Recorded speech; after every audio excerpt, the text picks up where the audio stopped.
మీరు కొత్తగా business start చేయాలనుకుంటున్నారా? మార్చ్ 16-17 హైటెక్స్ లో franchise India biggest ఫ్రో expo. AP high court సంచలన తీర్పు వెల్లడించింది. 2018 గ్రూప్ 1 నోటిఫికేషన్ను మెయిన్స్ పరీక్షను రద్దు చేసింది. పరీక్ష పేపర్లను రెండవసారి మూడవసారి మూల్యాంకనం చేయడం చట్ట విరుద్ధమని ప్రకటించి మెయిన్స్ పరీక్ష రాసి ఎంపికైన అభ్యర్థుల జాబితాను రాష్ట్ర అత్యున్నత న్యాయస్థానం రద్దు చేసింది. మళ్లీ పరీక్ష నిర్వహించి 6 వారాల్లో ఎంపిక ప్రక్రియను పూర్తి చేయాలని ప్రభుత్వానికి ఆదేశాలు జారీ చేసింది. హైకోర్టు తీర్పుతో అభ్యర్థులు డైలమాలో పడ్డారు.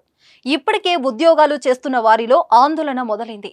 అయితే హైకోర్టు ఇచ్చిన తీర్పుపై అభ్యర్థులు కంగారు పడొద్దని ఏపీ ప్రభుత్వం ప్రకటించింది.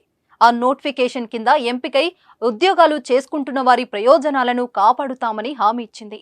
వారి తరపున న్యాయ పోరాటం చేస్తామని, హైకోర్టు తీర్పుపై అపీల్స్ కు వెళ్తామని హామీ ఇచ్చింది.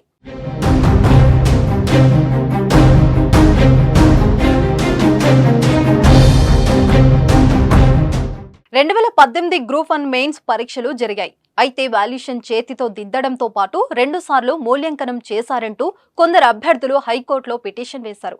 మొదటిసారి దిద్దిన ఫలితాలను పక్కన పెట్టి రెండోసారి దిద్దించి నచ్చిన వారిని ఎంపిక చేసుకుని ఏపీపీఎస్సీ ఫలితాలు ప్రకటించిందని అభ్యర్థులు హైకోర్టును ఆశ్రయించారు. అప్పటి నుంచి ఈ కేసుపై విచారణ జరుగుతుంది. ఇరువైపు వాదన విన్న కోర్టు ఇవాళ సంచలన తీర్పును వెల్లడించింది.